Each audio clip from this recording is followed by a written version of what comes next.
महाराष्ट्र की राजनीति में शीत युद्ध का दौर शुरू हो गया है।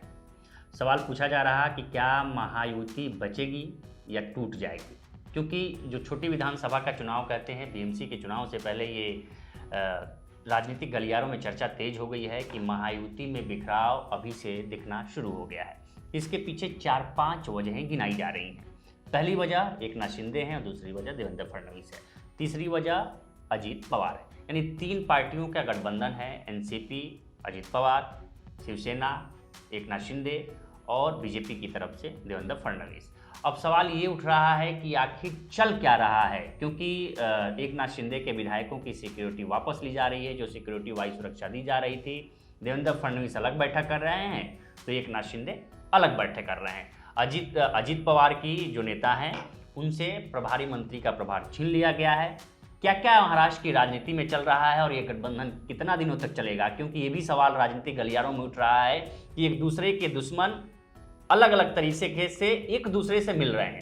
उधर एकनाथ शिंदे की जो शिवसेना है वो शरद पवार से मिल रही है, तो इधर उद्धव ठाकरे की जो शिवसेना है वो देवेंद्र फडणवीस से मिल रही है। यानी कि एक दूसरे के विरोधी, एक दूसरे के दुश्मन, चोर चोर मौसेरे भाई, जो एक गांव में कहा जाता है, एक कहानी होती है कि दोस्त का दुश्मन, उस तरीके से मिल रहे हैं। आज हमारे साथ सोनू हैं, महाराष्ट्र की पॉलिटिक्स कवर करते हैं और आज ये दिल्ली आए हैं और महाराष्ट्र से दिल्ली आए हैं, तो आज इनसे बात करेंगे कि आखिर महाराष्ट्र में चल क्या रहा है। सोनू, बहुत बहुत स्वागत है। शुक्रिया भाई। शीत युद्ध चल रहा है। देखिए, महाराष्ट्र में ये अब कुछ दिनों तक चलता ही रहेगा, क्योंकि बीएमसी के इलेक्शंस एक तरह से देख लिया जाए तो बहुत बड़े इलेक्शंस होते हैं। बीएमसी मिनी विधानसभा चुनाव भी कहा जाता है जी। मिनी विधानसभा ये सोच लीजिए कि हमारे देश के जो 6 से 8 राज्य हैं, उन राज्यों का जितना फंड एलोकेशन होता है उतना बजट जो होता है वो बीएमसी का होता है। पैसे का खेल है, पैसे का काफी खेल है। इस बार जो बीएमसी ने जो लास्ट वीक मेरे ख्याल से जो बजट पेश किया है, उस बजट की जितनी वो 63,000 करोड़ की थी। सोचिए, जो पिछला बजट था उस बजट से ऑलमोस्ट 15,000 करोड़ रुपए बढ़ चुके हैं। अब हम देखते हैं 66,000 करोड़ रुपए का अगर बजट की बात करें तो देश के कई सारे राज्य हैं, मिजोरम हो गए, नागालैंड हो गए, गोवा हो गए, ऐसे बड़े ऐसे जो राज्य हैं, उन राज्यों का भी बजट उतना बड़ा नहीं होता है। तो सोचिए कितना बड़ा पैसे का खेल है। और मुंबई जिसके कंट्रोल में आ गई, जिस पार्टी के कंट्रोल में आ गई बीएमसी, हाँ, तो सोचिए कि उस पार्टी की स्टेट में कितनी ताकत होगी। एक तो पैसे से मजबूत हो जाएगी, दूसरी मुंबई पर सबकी नजर रहती है। मुंबई में जो भी हलचल होगी उस हलचल का असर राज्य की पॉलिटिक्स पर होता है। तो ये पूरा का पूरा मुंबई के ऊपर अपनी दावेदारी ठोकने का ये फिलहाल टैक्टिक्स नजर आ रही है। एक तरफ उद्धव ठाकरे थोड़े सॉफ्ट हो रहे हैं, देवेंद्र फडणवीस से आदित्य ठाकरे मुलाकात कर रहे हैं, संजय राउत बीच में उनकी तारीफ कर देते हैं। तो ये कहीं ना कहीं उद्धव ठाकरे ये सोच रहे हैं कि किसी भी तरह से अब उनके पास बीएमसी ही बची हुई है, जो सोने का अंडा देने वाली मुर्गी है, अब वो हाथ से ना निकले, इसलिए वो बीजेपी से सॉफ्ट हो रहे हैं। अब एकनाथ शिंदे क्या कर रहे हैं? एकनाथ शिंदे जो है वो नाराजगी व्यक्त करके कहीं ना कहीं ये बताने की कोशिश कर रहे हैं कि हमारे अंदर भी उतनी ताकत है। मैं आपके साथ, हाँ, कि आप मुझे साइडलाइन कर देंगे तो मैं चुपचाप अजित पवार की तरह चुपचाप मंत्रिमंडल में बैठूंगा और आपकी बात सुनता रहूंगा। एकनाथ शिंदे क्या है, वो अपनी ताकत दिखाने की कोशिश कर रहे हैं। वो इस तरह से ताकत दिखाएंगे तो बीएमसी इलेक्शन में बीजेपी के साथ अगर गठबंधन में चुनाव लड़ते हैं तो आप सोचिए कि एकनाथ शिंदे को थोड़ी बहुत सीट मिल जाएगी। अगर उन थोड़ी बहुत सीटों पर एकनाथ शिंदे जीत कर आते हैं तो हमेशा बीएमसी के अंदर एक कहीं ना कहीं उनके लोग रहेंगे और उस लोगों के साथ वो बीएमसी में बार्गेनिंग करेंगे जी। तो पूरा का पूरा बीएमसी इलेक्शंस पर ये जो है ये सारी चीजें जो हो रही है।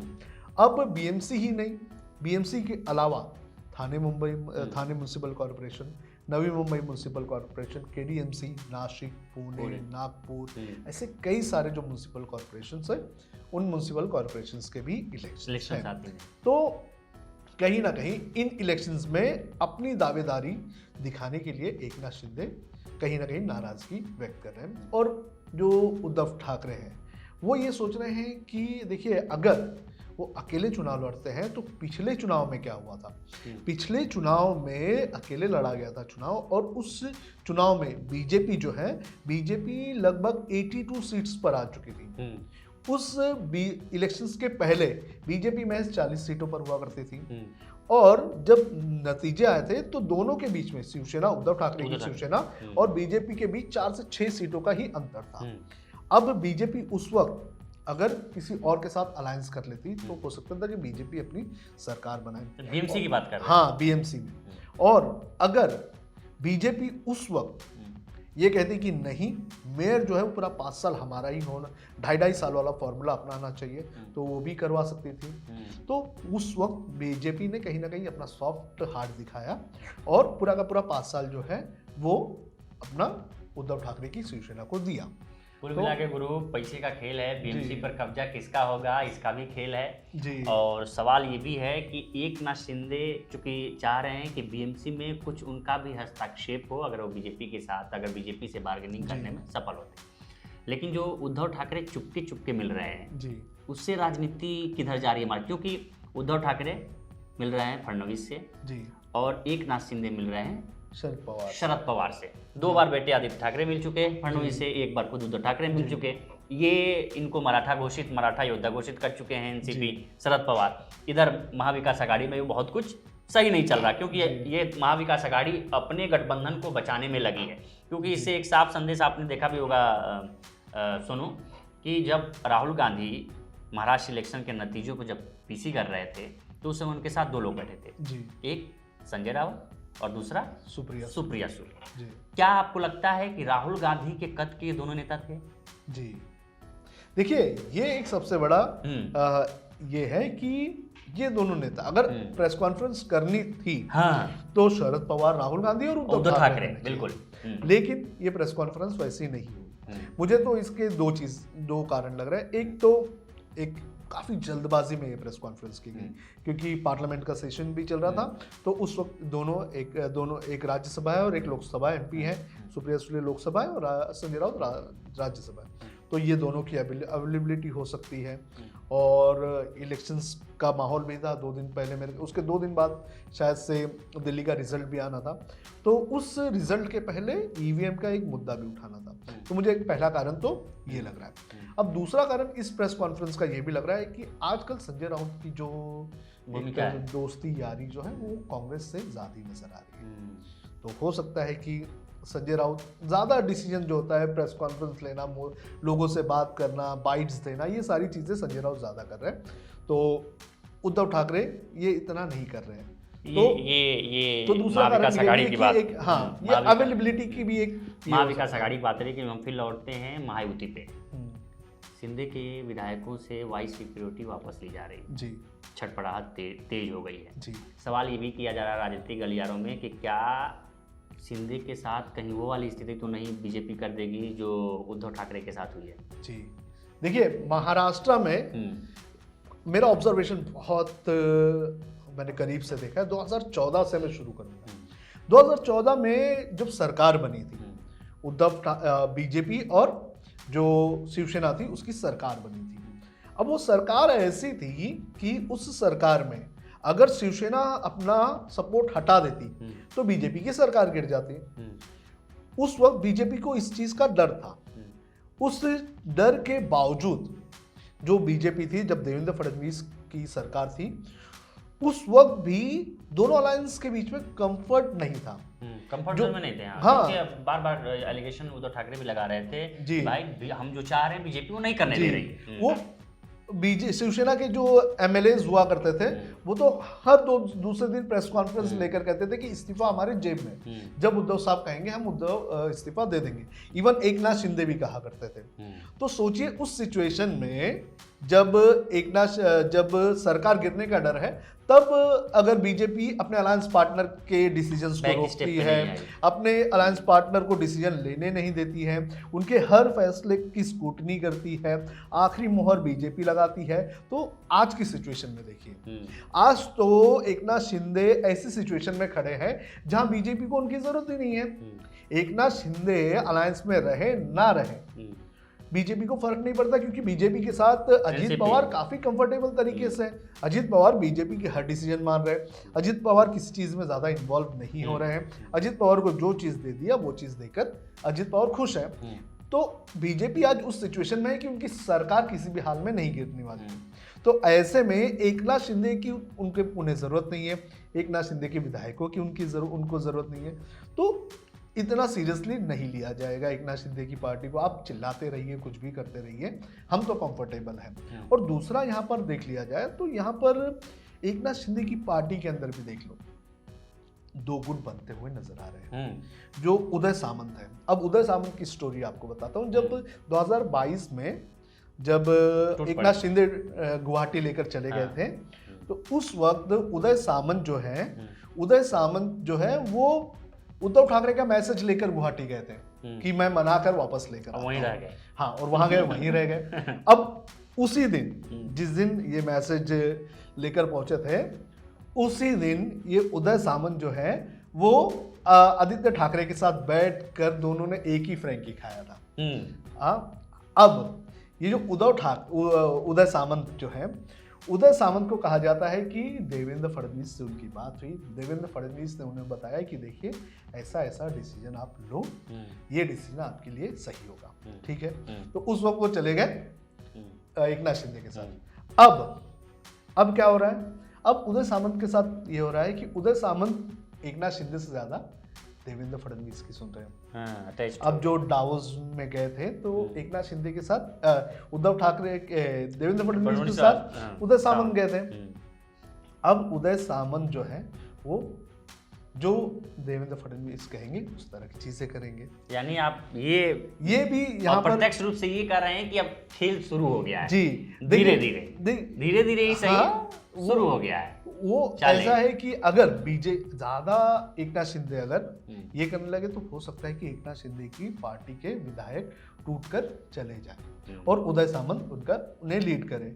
यानी कि जो एकनाथ शिंदे ने उद्धव ठाकरे के साथ किया वही एकनाथ शिंदे के साथ उदय सामंत कर सकते हैं। क्योंकि एकनाथ शिंदे जो उदय सामंत है वो देवेंद्र फडणवीस की बातें सुन रहे हैं। क्योंकि अभी कुंभ को लेके बैठक भी हुई, देवेंद्र फडणवीस ने बैठक बुलाई, शिंदे नहीं पहुंचे, शिंदे ने समानांतर बैठक की। जी, देखिए शिंदे का ऐसा है कि शिंदे इस वक्त कहीं ना कहीं ये दिखाने की कोशिश कर रहे हैं कि भाई मैं आपकी बातें, हर बात को मैं सुन नहीं सकता हूँ, मैं आपके साथ उतना कंफर्ट जोन में नहीं आऊँगा। देखिए जब फैसला आया, ठीक है, जब रिजल्ट आए तो उसके बाद ये साफ था कि भाई अब बीजेपी अपनी सरकार बनेगी, मुख्यमंत्री अपना बनेगा, ठीक है। ठीक। उस वक्त भी एकनाथ शिंदे ने क्या कहा?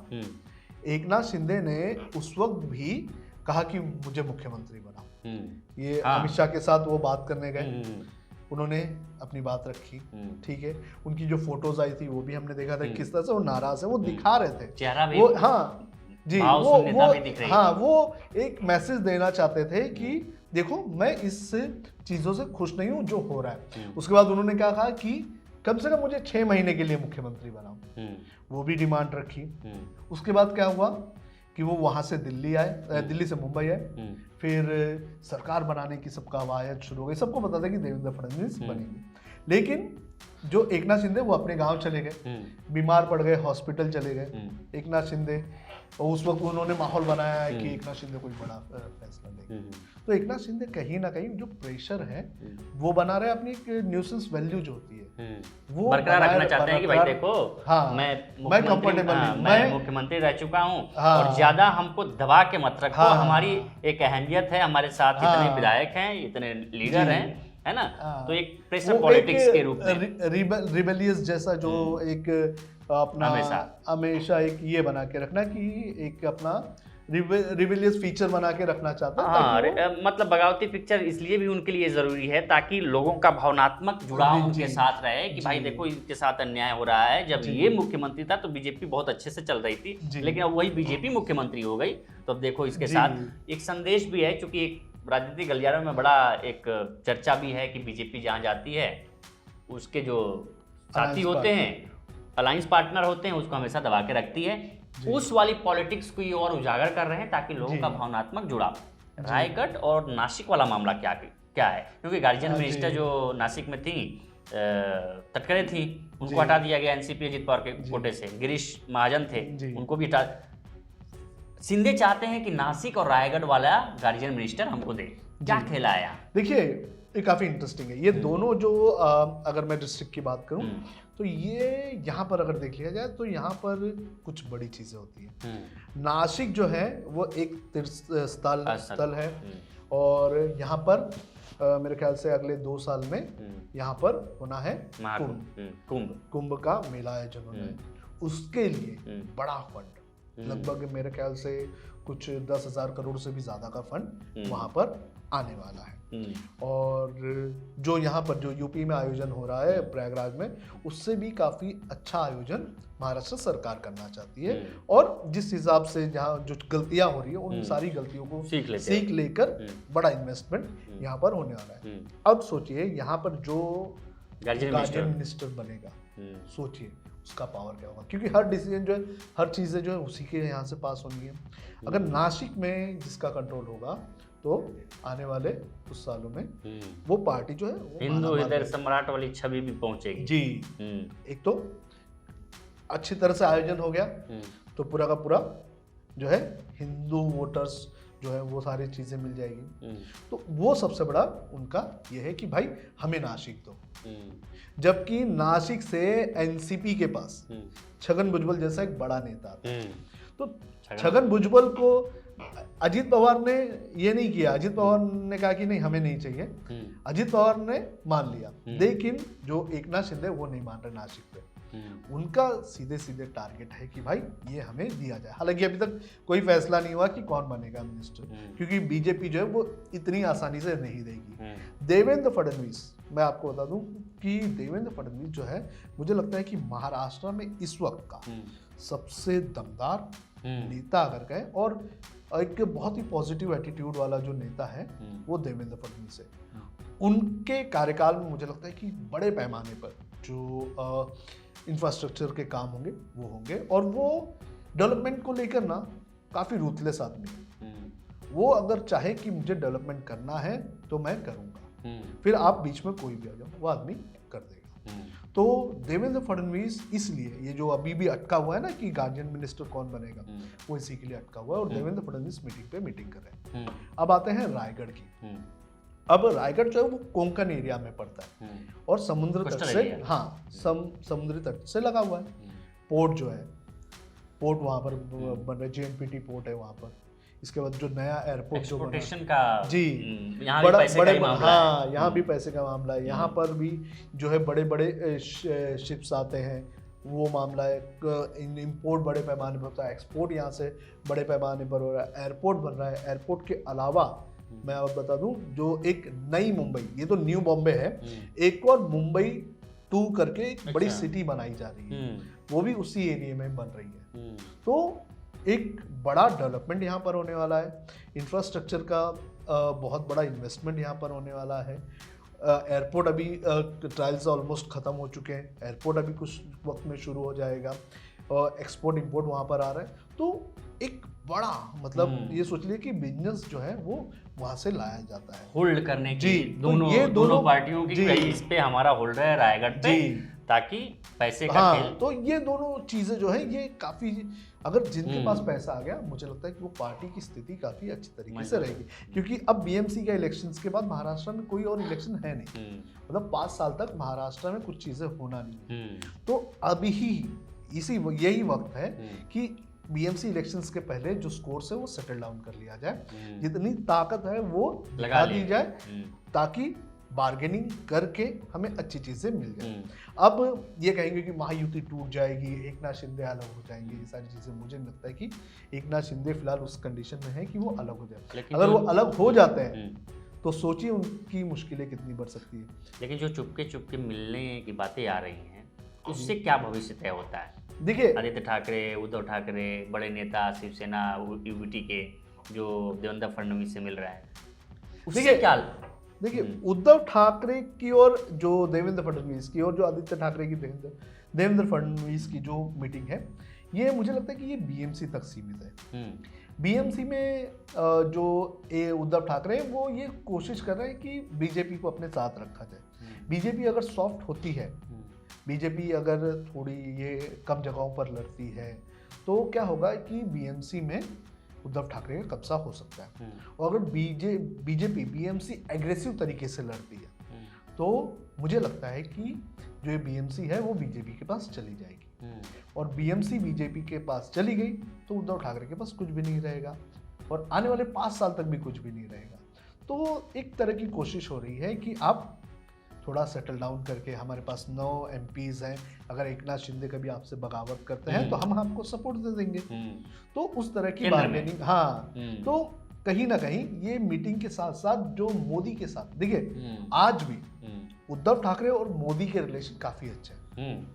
उद्धव ठाकरे और अमित शाह के रिलेशन खराब है। अच्छा, हाँ, ये जो पूरा का पूरा महाराष्ट्र में जो हुआ था, देखिए महाराष्ट्र में जो तोड़फोड़ जो हुई थी, ये तोड़फोड़ जो है ये नरेंद्र मोदी इसके किसी भी तरह से खुश नहीं थे। अच्छा, ये सारी चीजें जब हुई थी ना, तो नरेंद्र मोदी काफी खुश नहीं थे। नरेंद्र मोदी नहीं चाहते थे कि जो है तोड़फोड़ हो, और नरेंद्र मोदी इवन ये भी नहीं चाहते थे कि 2019 में अलायंस टूटे। लेकिन जो अमित शाह और उद्धव ठाकरे के बीच बातचीत होती रही, उस बातचीत की वजह से रिफ्ट बढ़ती चली गई, और उस वक्त भी जो नरेंद्र मोदी और उद्धव ठाकरे काफ़ी अच्छे रिलेशंस में थे। नरेंद्र मोदी का ये सीधा कहना था कि आप स्टेट के साथ कुछ भी करो, सेंटर में मेरे इन्वॉल्व मत होना। वो अमित शाह इन सबको ये कहा गया था कि आप स्टेट की पॉलिटिक्स संभालो, लेकिन सेंटर में मेरे साथ कोई प्रॉब्लम नहीं होनी चाहिए। आज भी नरेंद्र मोदी देखिए उतनी कंफर्टेबल गवर्नमेंट के साथ नहीं है। आज भले ही जो एनडीए है वो बहुमत के आंकड़े के पार है, लेकिन अकेली बीजेपी जो है वो बहुमत का आंकड़ा पार नहीं कर पाई है। तो आज भी नरेंद्र मोदी को कहीं ना कहीं लगता है कि अगर 1-2 पार्टनर्स हमें धोखा दे दे, चंद्रबाबू नायडू धोखा दे दे, या फिर नीतीश कुमार धोखा दे दे, या फिर एकनाथ शिंदे ही धोखा दे दे, तो उनको किसी ना किसी की तो जरूरत पड़ेगी ना। तो उस टाइम पर उद्धव ठाकरे, शरद पवार ये काफी रिलायबल सोर्स हो जाएंगे, क्योंकि उद्धव ठाकरे नरेंद्र मोदी से अच्छी खासी बार्गेनिंग करके आ जाएंगे। और शरद पवार का क्या है, शरद पवार का तो मतलब पार्टी के कोई कैरेक्टर नहीं है, वो सिर्फ शरद पवार सबके हैं। हाँ, और इसीलिए तो ये शरद पवार कई मोदी जी की तारीफ कर देते हैं, इलेक्शन में हारने के बावजूद भी तारीफ कर देते हैं। एकनाथ शिंदे की तारीफ ठाकरे के खिलाफ जाके मराठा योद्धा कहते हैं, तो शिंदे को बोलते हैं। तो देखिए एनसीपी महाराष्ट्र में एक ऐसी पार्टी है जिसकी कोई भी विचारधारा नहीं है। आप हमें कितना फायदा पहुंचाते हो वो विचारधारा लेकर चलती है। शरद पवार मोदी के से अच्छे रिलेशन में है, उद्धव ठाकरे नरेंद्र मोदी से अच्छे रिलेशन में है, नरेंद्र मोदी और उद्धव ठाकरे और शरद पवार ये भी अच्छे रिलेशन में है। जब आपको ज़रूरत पड़ेगी तो हम हमारी बार्गेनिंग करके आपके साथ आ जाएंगे। भले अगर एकनाथ शिंदे अगर कुछ चीज़ें कुछ ज़्यादा ही रिबेल हो जाते हैं तो ये 2 बैकअप उनके पास है। अब 9 और 7 16 एमपीज आ जाते हैं। 16 एमपीज यानी कि सरकार बनने के काफी करीब रहेंगे, मतलब कंफर्टेबल रहेंगे। तो इस वक्त इसीलिए जो दोस्ती यारी जो प्यार हमें देखने मिल रहा है वो कहीं ना कहीं जो स्टेट से ना जुड़ के सेंटर का कनेक्शन है। स्टेट में भले ही बीजेपी ये कहेगी कि हमने पावर आ गए, हम ये करें, क्या होता है कि कभी कभार कोई सरकार जो है वो पावर में आ जाती है और जो विपक्ष के जो नेता हैं उन्हें उनके ऊपर एक्शन लेना शुरू करती है, जैसे बीजेपी ने कई जगह पर किया। लेकिन महाराष्ट्र में आप देख लीजिए कि सरकार बनके 1 महीना हो गया, किसी भी नेता के ऊपर कोई कार्रवाई नहीं हुई, भले वो उद्धव ठाकरे की पार्टी के क्यों ना हो। ये जरूर हुआ है कि अजित पवार से निर्दोष साबित हुए हैं घोटाले में, वो तो हमेशा प्रफुल्ल पटेल जी निर्दोष साबित हुए हैं घोटाले में। तो वही है कि इस बार जो दोस्ती यारी बढ़ रही है ना, ये सीधा सीधा सेंटर को देखकर हो रही है, क्योंकि सेंटर में उतने कंफर्टेबल नरेंद्र मोदी नहीं है।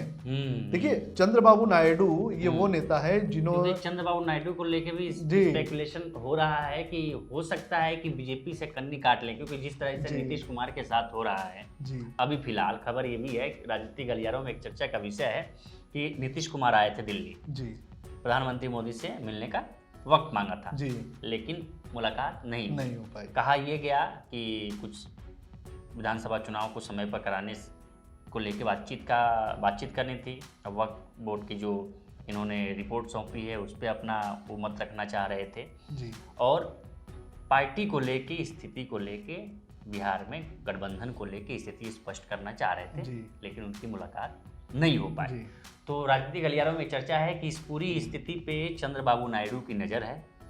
अगर आने वाले भविष्य में अगर कुछ होता है तो क्या होगा? जो महाराष्ट्र में कोल्ड वॉर अभी चल रहा है, चंद्रबाबू नायडू की भी स्टोरी काफी अच्छी है। 2014 में इनके साथ थे, भाग के आए बहुत जी, उल्टा कम से सीधा कम कह के। तीन दिन तक वो नरेंद्र मोदी से मिलने गए थे, उन्हें बैठा के रखा गया और बैठा के रखा गया, मुलाकात हुई, तब जाके वो गठबंधन तोड़े। तो सोचिए कि ये जो दो पार्टनर हैं इनके, नीतीश कुमार और चंद्रबाबू नायडू, ये कितने जो है रिलायबल हो सकते हैं। मुझे लगता है कि इतने रिलायबल है और यही कारण है कि आज शरद पवार और उद्धव ठाकरे की जरूरत कहीं ना कहीं बीजेपी महसूस कर रही है सेंटर लेवल पर, और नरेंद्र मोदी के आदेश पर ये जो मुलाकात हो रही है बड़ी सॉफ्ट तरीके से हो रही है। नहीं तो मुझे लगता है कि देवेंद्र फडणवीस एक ऐसे नेता हैं जो इतनी कंफर्टेबल सरकार में आने के बाद भी नेताओं से मुलाकात करेंगे, वो सिर्फ अपना काम पे ध्यान देंगे।